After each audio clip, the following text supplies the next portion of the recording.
Strap in, everyone, because we are diving deep into some serious palace drama today. Oh, yeah, we are talking broken promises and a beloved hero facing an impossible choice. It's all going down in episode 8 of the Ramayana.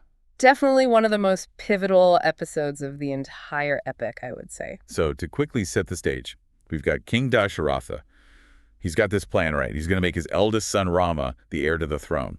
Makes sense. Rama is the picture of a perfect son. Everybody loves him. Exactly. Like he's known for being brave and compassionate and wise. The ideal future king. Okay, so that all sounds good so far, but here's where things get a little complicated. There's always a twist, right? Always. Well, in this case, the twist is that Dasharatha, he's got 3 wives. 3 wives. Yep, 3 wives, Kaushalya, Sumitra, and Kaikeyi. Okay, and I'm sensing that Kaikeyi is about to become pretty important to our story. You got it. Kaikeyi is Rama's stepmother, and let me tell you, she plays a huge role in all of this. Okay, so fill me in. What's her deal? Well, for starters, she's always loved and respected. Rama treated him like one of her own. Really? Oh, yeah. She really seemed to genuinely care for him. But here's the thing. Way back when, she earned 2 favors from Dasharatha. Ooh, favors from the king. I'm intrigued. Yeah, those favors, they're going to come back in a big way. Okay, so I'm already sensing some trouble brewing here. We've got this beloved son about to become king, and then we've got this stepmother with 2 mysterious favors up her sleeve. It's about to get messy. So spill the tea. What happens next? Well, like you said, Rama is about to be crowned king. Everyone's excited.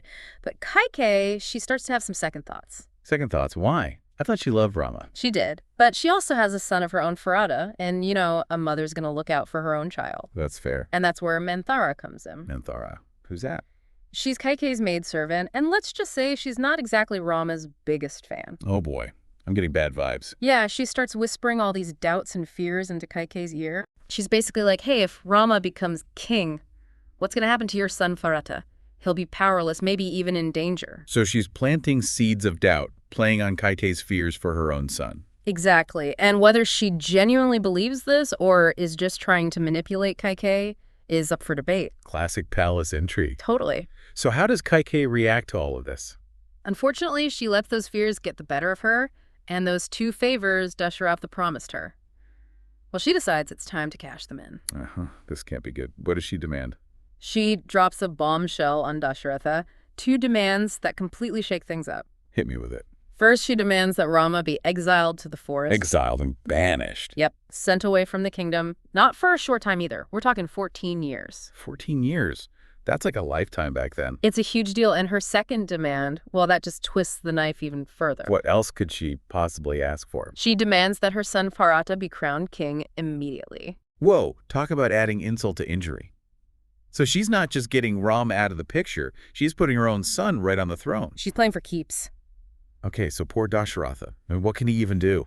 He's totally trapped between this rock and a hard place. You nailed it. He's got this impossible decision to make. I mean, if he breaks his promise to Kaikeyi, he dishonors her right, and he could make him look weak as a king. Definitely. But if he exiles Rama, well, everyone loves Rama, the kingdom would be devastated.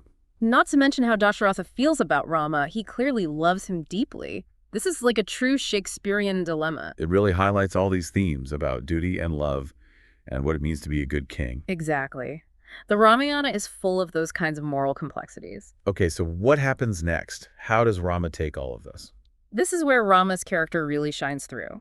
He's known for being incredibly dutiful and righteous. Like the perfect son. And instead of getting angry or rebelling or even arguing, he accepts his father's decree without complaint. Wow, he just goes along with it. He does. He chooses to uphold his father's honor, even though it means giving up everything he's ever known. That's intense. Yeah. I mean, it's kind of inspiring to see someone so dedicated to doing what they believe is right, even when it's so difficult. Absolutely. Rama is basically the embodiment of Dharma, doing one's duty no matter what. Okay, but hold on. Rama doesn't go into exile alone, does he? Good catch. You're right. He's got his devoted wife, Sita, and his super loyal brother, Lakshmana. So they just up and follow him into the wilderness? They do. They refuse to leave his side. They're like, if you're going, we're going. That's some serious loyalty and love right there. It really shows the strength of their bond. Yep. I mean, exile is no joke. They're giving up everything, comfort, status, safety, all to follow Rama. It's remarkable. I wonder what motivates them. Yeah. I mean, is it just loyalty to Rama, or are they also inspired by his acceptance of his own fate? That's a great question, and it really gets to the heart of the Ramayana. I think their actions show us the power of family and sacrifice and how these bonds can help us face even the toughest challenges. It's a story that's thousands of years old, but these themes still resonate so strongly today, right? Oh, absolutely. We all face our own versions of these dilemmas.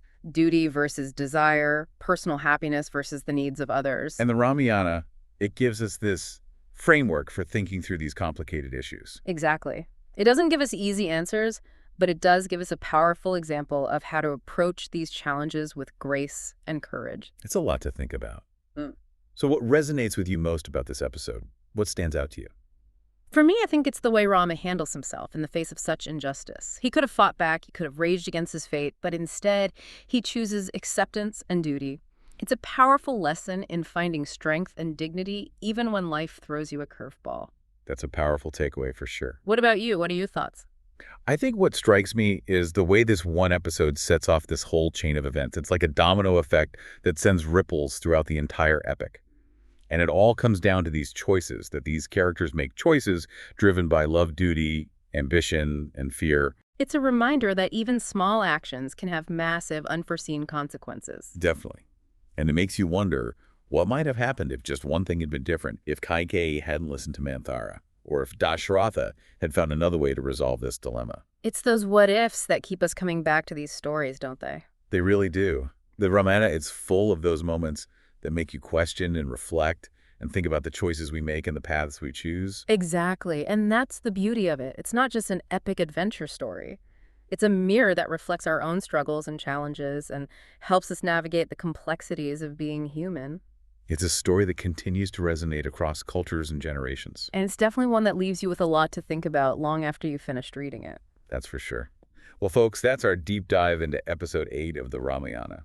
And remember, the story's not over yet. There's so much more to come. So stay tuned for our next deep dive as we follow Rama, Sita, and Lakshmana into exile. And in the meantime, keep thinking about those big questions about duty and desire and sacrifice and love, because those themes, they're going to keep popping up as the Ramayana unfolds. They sure are. We'll see you next time. Until then, happy reading, everyone. Happy reading.